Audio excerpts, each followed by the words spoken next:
Olá pessoal, tudo bem? Sejam mais uma vez bem-vindos ao canal Matemática Góes. Eu sou o professor Alessandro Góes e na aula de hoje nós vamos continuar o assunto distribuição normal. Na aula anterior nós apresentamos um pouco sobre os conceitos e as características relacionados à distribuição normal e nessa aula nós vamos resolver exercícios sobre esse assunto. Espero que vocês aproveitem. Vamos lá?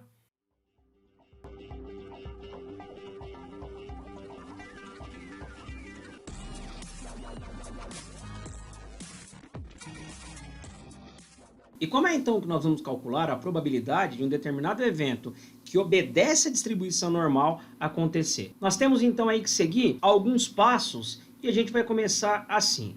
A primeira coisa é calcular aquilo que a gente vai chamar de score padrão Z. E esse score Z nada mais é do que o número de desvios padrões que vai separar a variável aleatória x da média. O que isso significa? A minha média está aqui. Quanto maior esse score padrão Z, mais longe da média eu estarei querendo calcular a probabilidade do meu evento acontecer.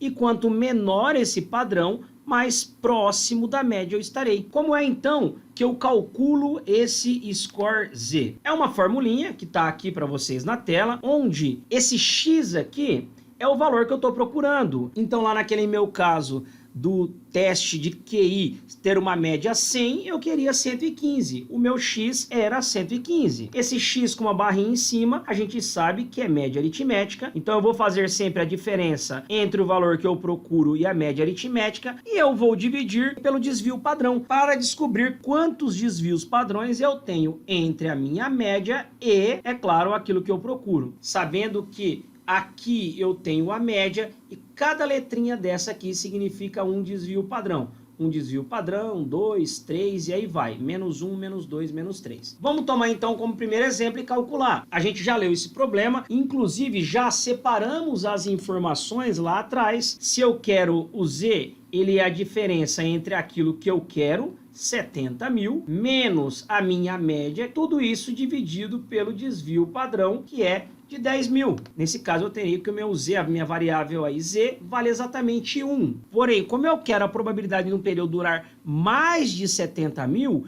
então o meu Z também vai ser aqui maior que 1. Se fosse, qual é a probabilidade do meu pneu estourar com 70 mil, eu colocaria igual. Como não é, nesse caso eu coloco o maior aqui e o maior aqui também. Nesse caso então, se o meu Z fosse igual a 1, eu ia ter exatamente essa parcela aí da minha população para calcular. Se eu quisesse que o meu pneu estourasse entre a média, que é 60 mil, e 70 mil, essa parcela da população se encaixaria. E a gente até já viu anteriormente que 34% aproximadamente se encaixam aqui. Porém, eu quero a parcela da população que é maior do que 70 mil. E nesse caso, fica fácil a gente calcular e saber que é todo esse pessoal aqui. Essa galerinha toda aqui são pneus que vão estourar com mais que 70 mil. Como fazer esse cálculo a gente já vai ver já já. Vamos ver um outro caso? E dele durar no máximo 30 mil quilômetros. Da mesma maneira, a gente tem as nossas informações sobre média aritmética, desvio padrão, só que agora a nossa variável, a gente quer que ela seja menor ou igual a 30 mil. Se o meu x fosse igual a 30 mil, o meu score Z daria menos 3. Como eu quero que ele seja menor que 30 mil, o meu Z vai dar menor do que menos 3. E o que isso vai significar aqui, graficamente falando? Se eu quisesse saber, então, quais os pneus que estourariam entre 50 mil, que é um desvio padrão a menos, e 60 mil, que é a média, eu pegaria essa parte aqui do gráfico. Essa aqui seria a parcela da população que estouraria pneu aí entre 30 e 50 mil. Mas eu quero, qual é a probabilidade do meu pneu estourar com menos de 30 mil quilômetros? Eu tenho essa parcela aqui apenas de pneus que vão estourar com menos de 30 mil quilômetros. Vamos ver um segundo exemplo? No nosso exemplo lá do teste de inteligência aplicada a um grupo de 1000 alunos, eu já separei as informações. A média de 32 pontos, desvio padrão de 4, e eu quero qual é a parcela que teve mais de 43 pontos. E nesse caso, então, eu terei um Z maior do que 2,75, que aqui no meu gráfico vai representar quem tiver acima dessa parte. Olha, eu tenho 2,75. ou seja, todo mundo que estiver nessa região aqui. Esse é o pessoal que vai me interessar. E para finalizar esse segundo exemplo, quantos ficariam entre 27 e 31? Quando eu tiver, então, um intervalo entre dois espaços assim, o que eu tenho que fazer é calcular separado esse e esse. E aí, nesse caso, eu vou obter, então, que a minha variável z estaria entre menos 0,25 e menos 1,25. E ao obter isso, graficamente, ela ficaria exatamente aqui, entre 0,25 negativo e menos 1,25. Com esse valor de z, a probabilidade desejada vai estar aqui naquilo que a gente chama de tabela de distribuição normal. Essa é uma tabelinha que já está pronta, você não precisa decorar. E a gente tem o seguinte, se eu tiver que a minha variável z deu 1,47, eu desço por aqui 1,47, tá aqui, 1,47. E essa variável vai até 3,59 nessa tabelinha que eu tenho aqui. Você até pode calcular maior do que isso, porém, não vai acabar compensando muito se a sua variável z for muito deslocada da sua média. Como é então que nós faremos o cálculo para saber essa probabilidade então? Como nós já calculamos, para eu ter a probabilidade no pneu furar com mais de 70 mil quilômetros, o meu score z é 1, a gente já falou um pouquinho atrás que essa seria a área que corresponde à probabilidade do pneu furar entre 60 e 70. E como eu quero para z maior que 1, ou seja, para mais de 70 mil quilômetros, aquela área ali em roxo que me interessa. Quando eu tenho z igual a 1, 1,0, a probabilidade que eu tenho está aqui, ó, 0,3413. E a gente sabe que 0,3413 nada mais é do que 34,13%. Como é então que eu vou interpretar esse gráfico? A minha média está exatamente aqui no meio.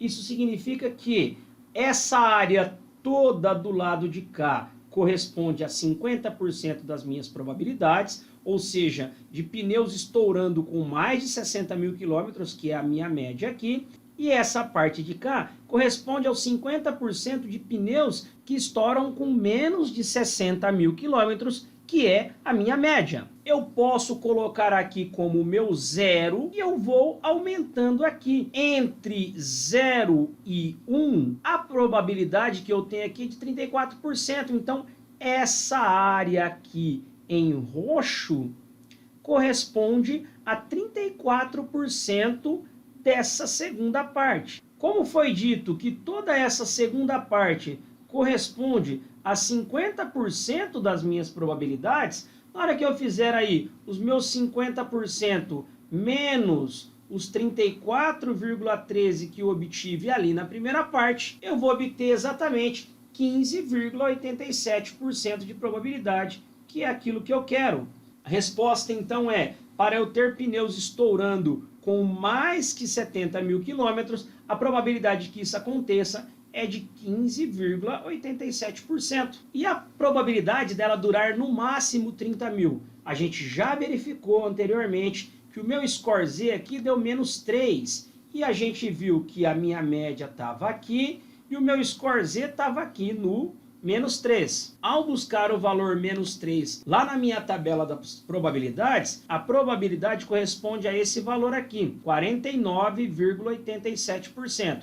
A chance, então, de um pneu estourar com menos de 30 mil quilômetros, ela é realmente bem pequena. Isso porque todo o lado de cá tem 50% das probabilidades, e como eu já estou usando aqui 49,87% desses meus 50%, me sobra apenas 0,13% de chance do pneu estourar com menos de 30 mil quilômetros. E para encerrar então, nesse segundo caso, quais seriam as probabilidades então dos alunos que fizeram esse teste de inteligência terem as notas superiores a 43 ou então se encaixar entre o intervalo de 27 e 31 pontos. Lembrando que nós já temos as informações em relação à média e desvio padrão e com isso nós já calculamos o valor de Z. Como nós queremos o valor de x maior que 43 pontos, nós vimos anteriormente ali no início da aula que o valor de z tem que ser maior que 2,75. Graficamente falando, se nós tivéssemos os valores de z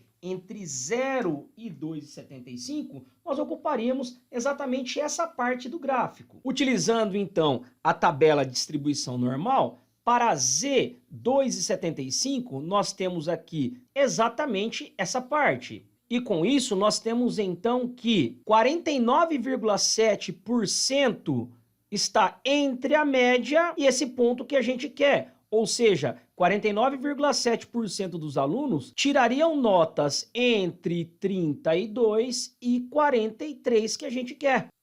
E como a gente viu que essa parcela corresponde a 50%, basta fazer então 50% menos os 49,7% que a gente acabou de descobrir na tabela, obtendo então 0,3% do total de alunos que tiraram aí notas superiores a 43. 0,3% de 1.000 alunos correspondem aí a 30 alunos. Então nós podemos dizer que 30 alunos tiraram notas superiores a 43 no teste de inteligência. E para resolvermos a segunda parte desse exemplo, quantos alunos então ficariam com notas entre 27 e 31 pontos? Anteriormente nós já separamos o valor aí da média do desvio padrão e também da variável x que a gente quer encontrar.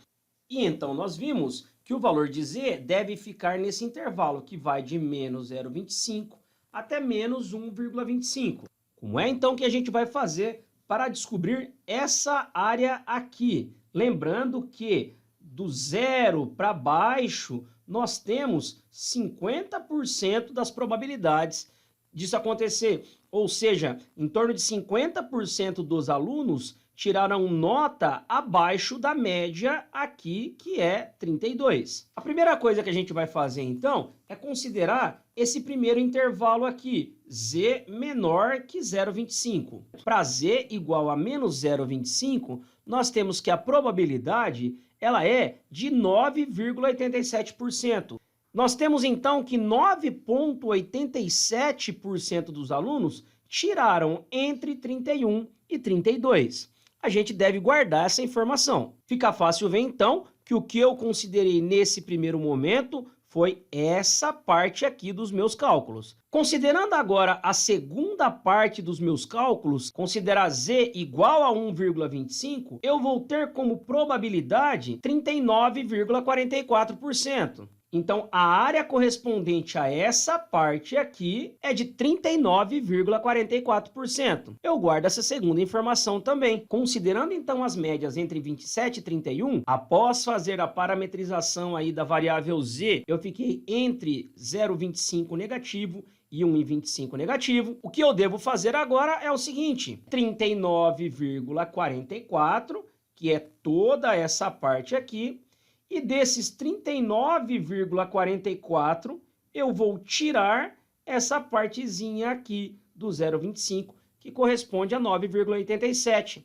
Isso significa, então, que aquilo que eu estou procurando, que é a probabilidade dos alunos tirarem nota entre 27 e 31, e que após fazer a parametrização eu tive um z entre menos 0,25 e menos 1,25, a probabilidade, então, vai ser de 29,57% dos meus alunos. Lembrando que eu estou trabalhando com um total de 1.000 alunos, então nós teremos aproximadamente 296 alunos se encaixando aí entre 27 e 31 pontos. Espero então que vocês tenham aproveitado o conteúdo dessa aula. Não deixe de assistir às aulas anteriores sobre distribuição normal e também sobre os outros modelos de distribuição. O link está aí no canal com exercícios resolvidos nessa aula, ok? Também não deixe aí de dar o joinha e apertar o sininho para receber notificações de novos vídeos. Se inscreva no canal. Um grande abraço, fiquem com Deus e até a próxima!